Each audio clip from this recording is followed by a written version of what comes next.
Dans un passé récent, c'est dans des baraques de fortune que certains élèves du groupe scolaire EPP TUI 5 suivaient les cours. Grâce à la bonne volonté d'un couple de donateurs, ces élèves pourront désormais apprendre dans des salles de classe construites en dur.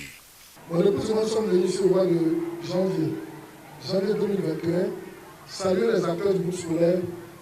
Et nous avons trouvé une école en baraque qui était construite de 6 classes au départ. Et en janvier 2021, il ne restait qu'une seule classe soutenue par des chevrons. Ça nous a touchés. Et je dis à madame, nous allons arrêter nos travaux au collège, puis partager ce que nous avons avec les enfants de Tui. Par la grâce de Dieu, nous avons pu bâtir ce que vous voyez derrière nous, d'une valeur de 18 millions. Le préfet des régions, Ousmane Koulibaly, qui a procédé à la remise des clés de ce bâtiment de 3 salles de classe, plus bureau des directeurs, invite les opérateurs économiques de la région à aider l'école ivoirienne. Cet appui permettra à n'en point douter de combler les déficits en matière des infrastructures scolaires de cette localité. Toute chose qui accroîtra le rendement de nos écoliers, de même, ce dont va stimuler les taux de scolarisation de nos enfants avec l'école obligatoire jusqu'à 16 ans qui est à sa phase pratique. Des ardoises, des chaises et des seaux ont été remis à plusieurs établissements scolaires et au centre de santé de Tui.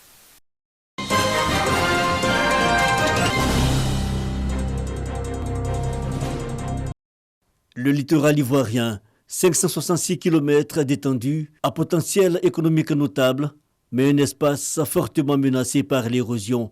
À Grand Bassam, les élus municipaux de ces zones réfléchissent alors un cadre d'échange créé par le programme de gestion du littoral ouest africain. Pour pouvoir agir de façon collective, il est important qu'on les mette en réseau pour partager les préoccupations, pour partager les expériences dans la gestion de leur territoire. Des élus qui ont pu déceler difficultés et propositions communes, la responsabilité des populations est relevée, d'où l'importance de sensibiliser.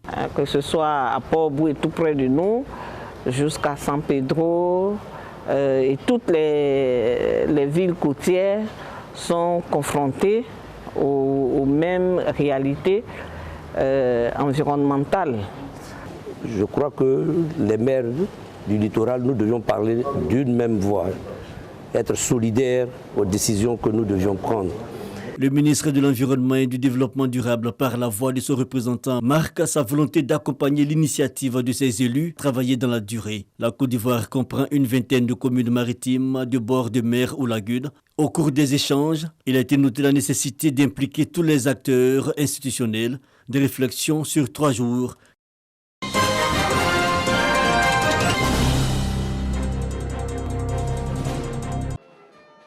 Le marché Gouro d'Adjamé aujourd'hui, c'est ce bâtiment nouvellement construit devant lequel les commerçants et tous ceux qui l'animent expriment toute leur fierté et leur bonheur. Grâce à ce marché, j'arrive à subvenir à tous mes besoins. Ce marché nous rapporte beaucoup. On remercie la fondatrice même du marché, Maman Madeleine. Le marché a changé, c'était pas construit comme ça. Ça a évolué même. Les femmes qui sont dans la zone quartier viennent se ravitailler ici. L'image que le marché Gouro d'Adjamé offrait à voir n'était guère reluisante. L'endroit était insalubre. Ce premier marché de vivrerie en Côte d'Ivoire baignait dans la boue et il était difficile d'y accéder pour s'approvisionner en denrées alimentaires, surtout en temps de pluie.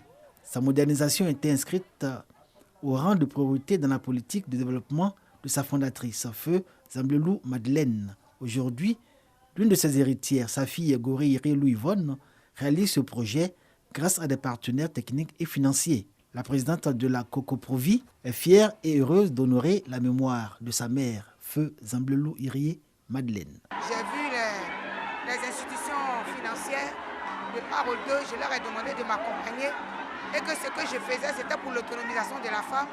Il faut aider les femmes parce que Zamblelou, elle n'a pas vécu pour elle, elle a vécu pour les autres.